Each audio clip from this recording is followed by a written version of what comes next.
Our next guest speaker is Beverley Bells CBE, the former Senior Traffic Commissioner and CILT UK President. Beverley brings decades of experience in transport law and road safety. In her session, Navigating the Maze of Compliance, she'll explore the challenges and practical solutions within today's complex compliance landscape. So next up is Beverley Bell.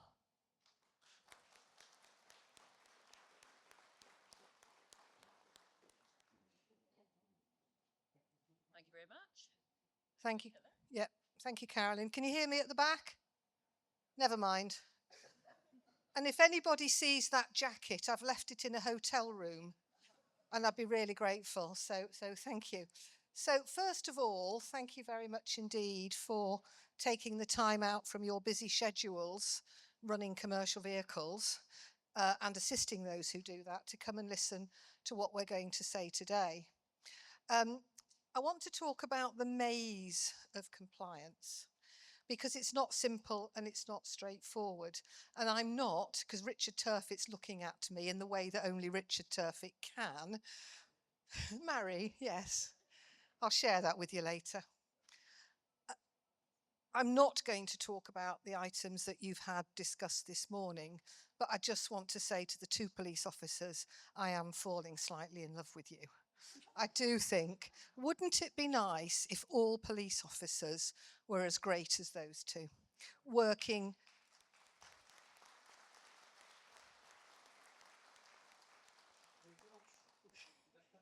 I've always wanted to make a police officer blush. But also Caroline Hicks, I don't know how many years it is. Well, I do, but I'm not going to tell anybody. It's like when Carolyn said, I've got decades of experience. That means I'm very old and I'm well past retirement age. But Caroline, again, does a really difficult job in really difficult circumstances. And I know that you're really committed to education as well as enforcement. So that's me being nice. Enjoy it for what it was. When we make choices in life, we always want to think we're going to make the right choice, don't we? Because that's the right thing to do. But God, it's difficult. And we're going to look at some photographs of that in a moment. So you've heard about the compliance maze. My advice to you is get the absolute best advice you can when the DVSA come knocking, when the police officer comes knocking. I just hope it's one of those two who comes knocking on my door. Or when you get those letters from the Office of the Traffic Commissioner. Again, more of traffic commissioners later. Again, they do a very difficult job in very difficult circumstances. And we don't always know what the right choice is. When you get a desk-based assessment drop through your door, you might just think, oh, well, a couple of paragraphs will be fine, off you go. The next thing you're going to see the traffic commissioner without coffee. But what about the work that goes on behind the scenes in our individual businesses? What about the staff who work for us? What about the training we give them? Because if we recruit the best staff or good staff and turn them into the best, and if we give them the right training, hopefully we won't deal with those issues we've been talking about. So how do we make the right choices? Who doesn't love fish and chips on a Friday? Is it good for us? Yes, in moderation. The diet starts tomorrow. How many of us in this room have ever said that? We know that that's really what we should be having. So we know what the right choice is, but we still make the wrong one. And when I say we, I'm talking about me, who doesn't love Fish and Chip Friday. So one of the speakers, after I've done my introduction, Pete Rushmer, is going to talk about different aspects of training, how you make your drivers and your other staff make those right choices. I was talking to somebody in the audience a few moments ago, and they were saying, if staff understand why they've got to do it, they'll be much more engaged in the process and they will be much happier doing what you're asking them to do rather than telling them. And so Pete's going to talk to you about training, about engaging with drivers in a different way, making sure that that training is meaningful, because if it isn't meaningful, nobody is going to be engaged. Yes, we can tick a box and we can spend, how much is the cheapest driver CPC course now? How much? £23.75, including the upload fee? Marvellous. Get what you pay for. Okay. Okay. So this phrase comes from a lady called Amanda Hamilton. And Amanda Hamilton works in the nutrition industry. And she says health is wealth. And as I've got older and not much wiser, I've realised that we are what we eat and drink. And therefore, if we are healthier, we are wealthier in the way that we live our lives. And so the speaker after me, you will, I know, love her, and you will find her such a refreshing change. She's called Lucy, and she's going to talk to you about mental health and well-being for drivers, which is something you've heard about this morning from our speakers, because it's all interlinked. And I know that you're going to enjoy hearing what she says and about the different courses that she offers. So I want to also announce a new initiative by Beverley Bell Consulting. There we go. I thought I would set up, ladies and gentlemen, as a commercial vehicle repairer. Thank you, Richard. Because let's face it, anybody can do it. The staff down here are giggling already at the thought of me in my purple overalls. What's wrong with that? I suppose this is time to share with you when I was in that illustrious role that Richard has of sitting and listening to men talking a load of crap at me and getting paid to listen. And he was a really they're always really nice, aren't they? They're always really nice guys. No room in the industry, no excuse for being a nice man in terms of not complying. And he was either Slovenian or Latvian, I can't remember, it doesn't matter, really lovely. His English was a lot better than my Slovenian. And he'd just met his operator that morning. He was his new maintenance contractor. So I asked him about his qualifications. And he looked at me, as we would say, gone out, and said, "What qualifications?" I said, "All right, well, tell me what you did in Slovenia or Latvia." I kid you not, he said, "I was a washing machine repairman." He actually said that. And I tried not to look surprised or slightly disgusted. Mummy's not cross, mummy's disappointed. Didn't make any difference. But of course, he's not regulated. The operator is. And he said, "Well, I didn't know that he did washing machines. I knew that they went round, but I wasn't quite sure whether it was the wheels or the internal makings of the washing machine." So today, I'm delighted. They're not actually, they're probably sitting around somewhere. IRTE are here because, and Caroline has spoken to you about the maintenance provider rating scheme. Every now and again, I write the odd article just to sort of try and keep me, keep the wolf from the door. And I wrote about maintenance contractors not being regulated. Government's not going to do it. Why should it? It's got lots of other things to worry about at the moment. So we're doing it ourselves. We, the industry, are doing it. And I urge you, those of you that are, individual operators, to please adopt that maintenance provider rating scheme, because it's the right choice to make. It's the right thing to do because they're not regulated. So that means that I can still set up as a commercial vehicle repairer, and I can, as Caroline said, take my vehicle to, or your vehicle, even more worrying, to have its test done. I've got a list, and then I can give it to a member of my staff who's a mechanic. Probably the same sort of generation age as me, probably the same sort of tummy profile as me, she says, holding her tummy in. Probably has never done any CPD training, because why would he need to, or she need to? And then, of course, whose OCRS score does it go on? It goes on yours. So manage your maintenance contractor and make sure that you're using the right staff who are qualified and who are trained. Training, well, it's a cost, isn't it? Yes, We all have to pay for training, and we can either tick a box and we can choose our cheapest driver CPC, or we can do this. On the left, delegates at a Beverley Bell training conference. On the right, delegates at a different one.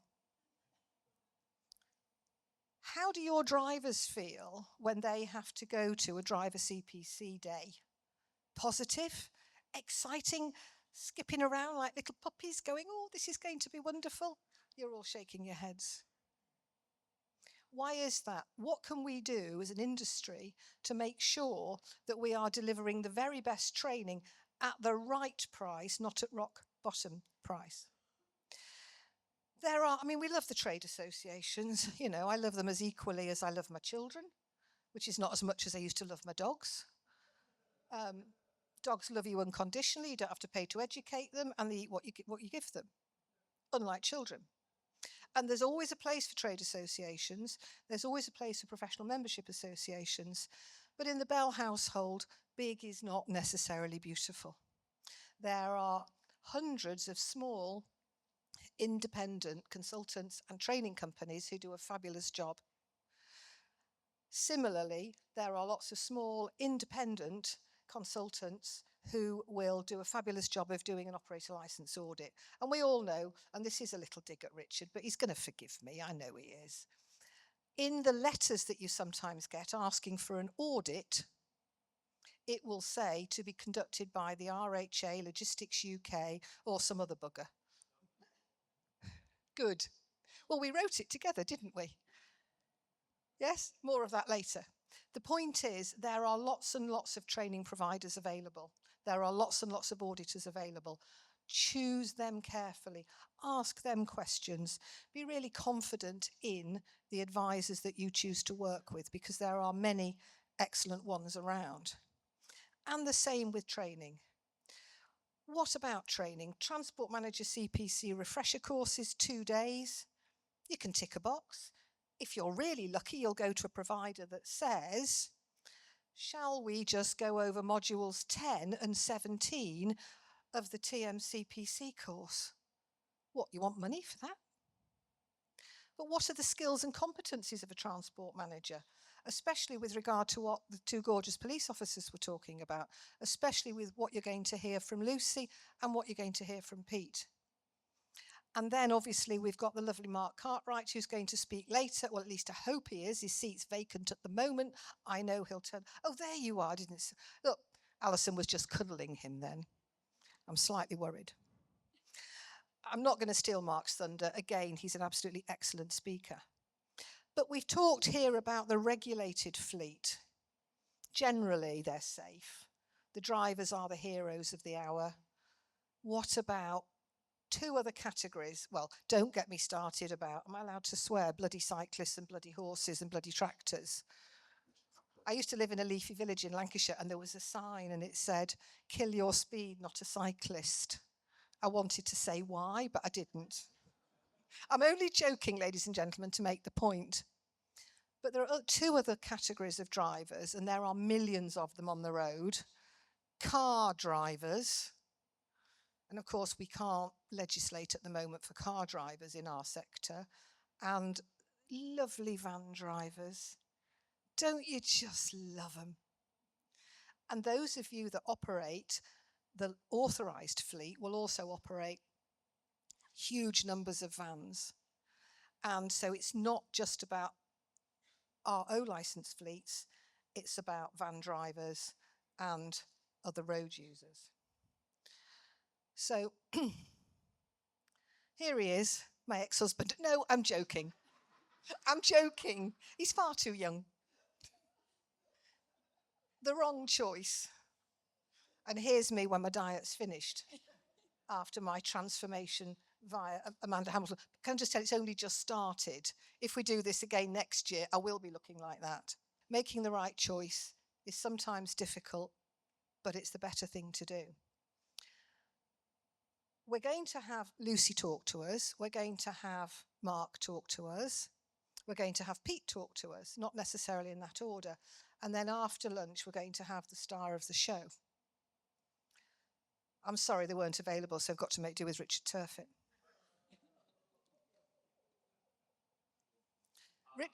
Richard knows my sense of humour.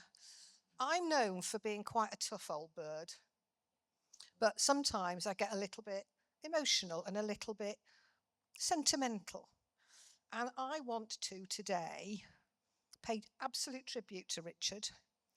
The TCs come from a long tradition of independent thinkers, independent individuals from a wealth of backgrounds. The role is challenging, demanding, and quite frankly, thankless. It's not influenced by politics, but at times traffic commissioners' personal security and privacy are compromised, as much today as it ever was. Sometimes we don't agree with what our regulators do. Caroline, I'm not talking about DVSA and enforcement here, I'm talking specifically about the traffic commissioners. And sometimes we don't agree. But that's one of the benefits we have of living in a democracy with an independent set of leaders. And I've always said in my current role, and it's easier to say it in my current role than in my previous one, learn to love your regulator, learn to love your traffic commissioner. Richard knows I love him, which is why after a bottle of wine, I look up and say, marry me, Richard, and he laughs. So today, I'm not only delighted, but honoured to be here on what is one of Richard's last public speaking engagements in his role as Senior Traffic Commissioner. I've talked about how difficult it is for TCs. It's more than 10 times harder for Senior Traffic Commissioners. And I know that Carolyn is going to also recognise what Richard has done, but I want us to take a moment to recognise Richard. We've not always agreed on the law, which is a good and healthy thing. And I know he's going to give you a fascinating and engaging presentation, and he's always going to have the last word on me, and that's how it should be. But I want everybody in the room to know that I, and most of you here, will have a great affection for Richard, because we don't always see the person behind the facade in the suit. Richard's a wonderful man, and I want to thank you for everything you've done for us as the STC and will continue to do as a TC. So why the hell have I got a picture of a Labrador walking up the drive? Some of you may know this, but I didn't really write all of the statutory guidance documents. I put my name to them, and it was a double act between Richard and I. And on a Sunday in the evening, there used to be a programme called Downton Abbey. And Richard and I both used to enjoy watching it. And he would be on his laptop and I would be on my laptop, and the introduction music would come on. And I would say, Richard, the bloody dog's walking up the drive. It's about to start. And he'd go, we can just do one more sentence. And I'd say, yes, we can. And that was a collaboration. So I've put that up there for you, Richard. And I'm going to now introduce Lucy, who's going to talk to you about mental health and well-being. I'm going to finish as I always do. If you've enjoyed my presentation, oh, hang on, I've got to do some questions. No, I haven't got time for questions. I'm going to do what I always do, and I'm going to finish by saying, if you have enjoyed what I've said, my name's Beverley Bell, former Traffic Commissioner, and if you haven't, my name's Sarah Bell, Traffic Commissioner. Thank you.